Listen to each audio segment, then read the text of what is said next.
All right, the man who walked between the towers.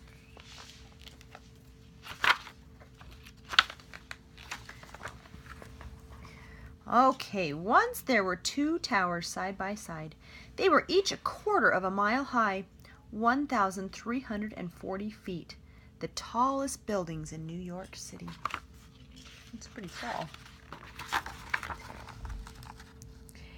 A young man saw them rise into the sky. He was a street performer. He rode a unicycle and he juggled balls and fiery torches. But most of all, he loved to walk and dance on a rope he tied between two trees.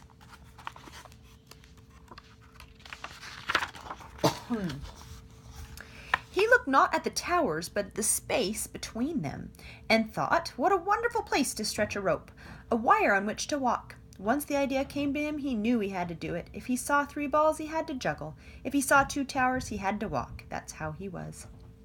Hadn't he danced on a wire between the steeples of Notre Dame Cathedral above his amazed home city of Paris? Why not here, between these towers? Yeah, between that building. Yeah, he's up here. Well, that's his stick to help him balance. Of course, he knew that, as in Paris, the police and the owners of the towers would never allow it. You must be crazy, they would say. You'd fall for sure. And so Philippe, that was the young man's name, began to plan to do it secretly. The buildings are not quite finished, he thought. Maybe if I dressed as a construction worker. Early on an August evening, he and a friend entered the South Tower. They got a 440-pound reel of cable and other equipment into the elevator, took it to the unfinished top 10 floors, and waited till nightfall when everyone had gone. Then they carried everything up 180 stairs to the roof. That is a long way to walk. Okay, we'll take care of it in a minute. At midnight, on the other tower's roof, two more friends tied a thin, strong line to an arrow and shot it across to Philippe, 140 feet away. It missed and landed on a ledge 15 feet below the roof. Bad luck, thought Philippe.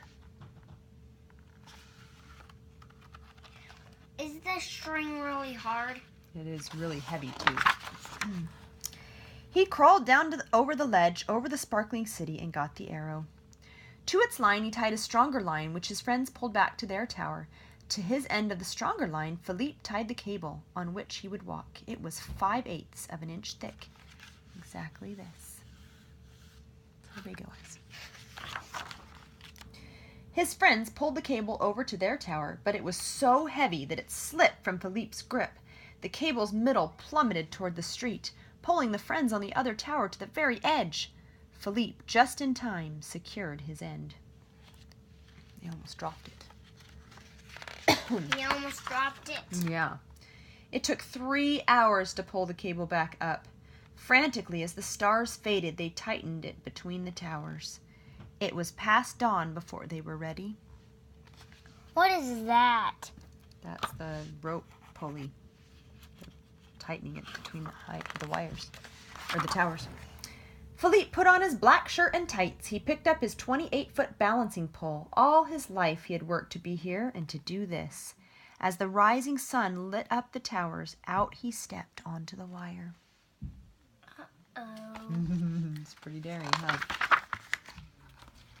Here we see him walking across the towers. Whoa! Out to the very middle he walked, as if he were walking on the air itself. Many winds whirled up from between the towers, and he swayed with them. He could feel the towers breathing. He was not afraid. He felt alone and happy and absolutely free.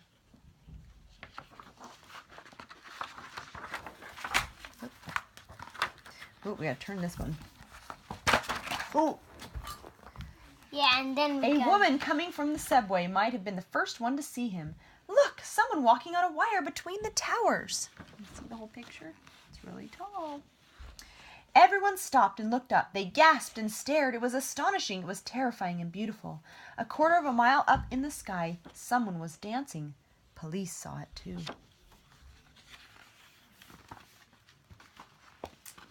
Officers rushed to the roofs of the towers. "You're under arrest," they shouted through bullhorns. Philippe turned and walked the other way. Who would come and get him? For almost an hour, back and forth he walked, danced, ran, and knelt in a salute upon the wire. Because no one was going to go get him. They were all afraid. You're all afraid to walk. To walk out on the wire and get him. He even lay down to rest. The city and harbor spread beneath him. The sky surrounded him. Seagulls flew under and over. As long as he stayed on the wire, he was free.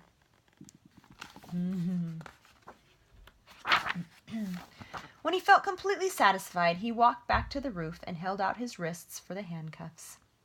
They brought him to court. The judge sentenced him to perform in the park for the children of the city. So they didn't arrest him. They didn't put him in jail. This he did happily, though during his performance some boys playing on his wire jerked it, and Philippe fell. See him jerking the wire right here? And he fell, but caught himself. How did he kick? With his foot. Oh. Pretty good, huh? Now the towers are gone.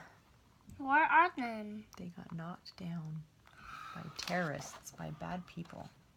That's bad. But in memory, as if imprinted on the sky, the towers are still there.